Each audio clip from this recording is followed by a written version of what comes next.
It was set to be one of Meghan Markle's most anticipated appearances in recent months.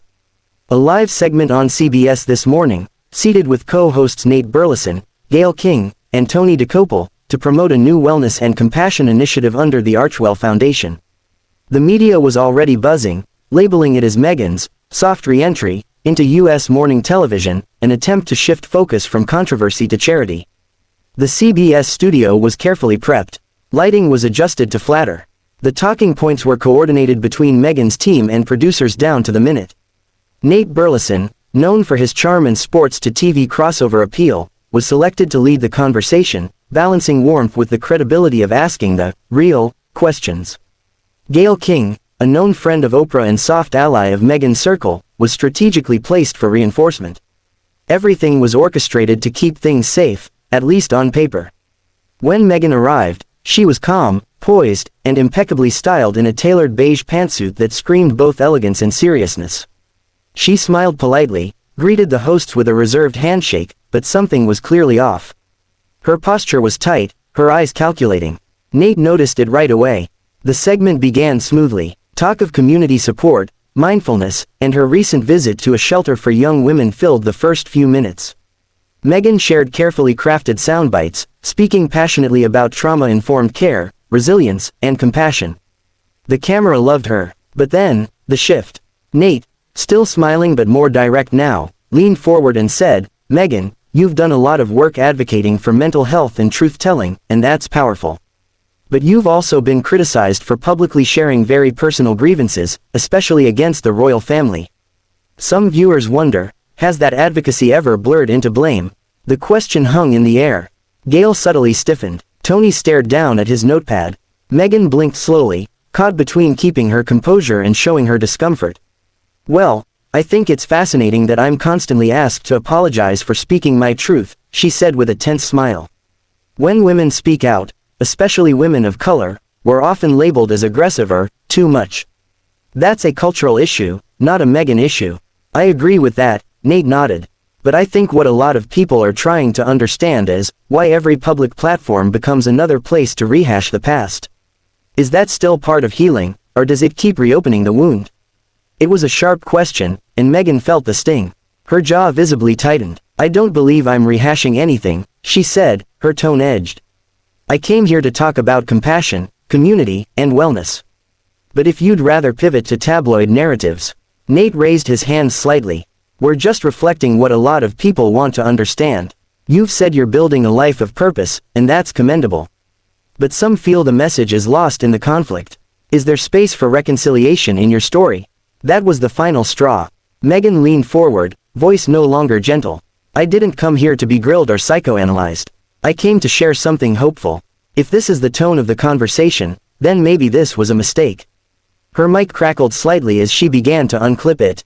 Tony and Gayle looked stunned, and producers in the booth started scrambling. The control room buzzed. "Is she leaving? Cut to B-roll. We need a break." But before anything could be redirected, Meghan stood up. "You don't get to weaponize my story to feed your narrative," she said sharply, shooting a glance at Nate. "This isn't journalism, it's entertainment."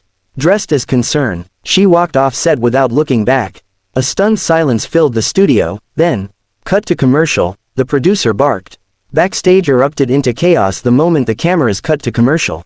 The executive producer was on her headset, barking rapid instructions. "Get her team on the line, now.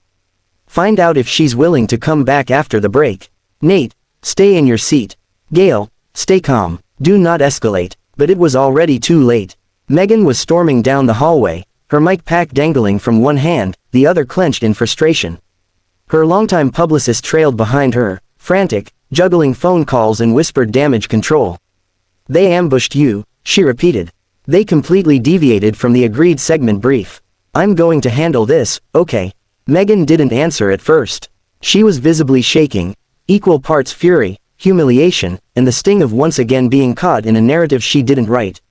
She turned abruptly into her dressing room and slammed the door. Inside, she paced. "They said this wasn't going to be another royal gossip segment," she muttered, voice cracking. "They promised this was about healing, about the initiative. This wasn't supposed to be a debate." Across the hall, Nate stood by the monitors, jaw clenched, watching a rerun play to fill airtime. Producers were speaking in hushed tones around him, unsure whether to approach. Gayle King eventually came over, arms folded tightly, her expression half concerned, half disappointed. "You hit a nerve," she said simply. "I asked fair questions," Nate replied. They weren't hostile. If she can't handle tough questions, maybe morning TV wasn't the move. "That wasn't tough, Nate, that was personal. You cornered her." I pushed back. "She came here to talk about truth and courage, but refuses to take responsibility for how her narrative has hurt people. What do we expect? Pure PR." Gayle gave him a long, knowing look. "You just made headlines, not for the right reasons." Meanwhile, inside the dressing room, Meghan's team debated their next move. A junior staffer suggested putting out a tweet to clarify the misunderstanding. Another proposed contacting People magazine for an exclusive to reset the story. But Meghan waved them all off. "No," she said, her voice steadier now. "Let them write what they want. I'm done giving explanations." There was a knock at the door. It was one of the segment producers, visibly nervous. "Ms. Markle, we'd love to smooth this over. If you'd consider returning after the next break, we could shift focus back to Archewell." No more personal questions. Meghan just stared at her. "Let me be very clear," she said coldly. "You don't get to humiliate me on national television and then ask for a photo op. I've spent years navigating spaces like this. I trusted your team, and you used it for ratings." The producer's face fell. "Understood." And with that, Meghan stood up, gathered her things, and walked out, head held high, silence trailing behind her like a storm cloud. Back on air, the hosts returned without her. Gayle made a brief, carefully worded statement.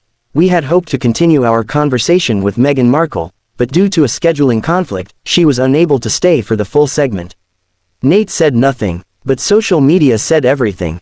Within minutes, clips of the confrontation went viral on X, TikTok, and Instagram.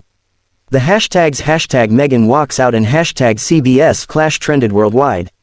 Opinions were split. Some defended Nate for holding Meghan accountable. Others slammed him for what they saw as passive-aggressive hostility disguised as journalism. By evening, Meghan's name was back in headlines, not for her mental health initiative, but for another clash. Another walkout, another firestorm. And in private, she simply whispered, "They'll never let me tell my story, not unless they can control it."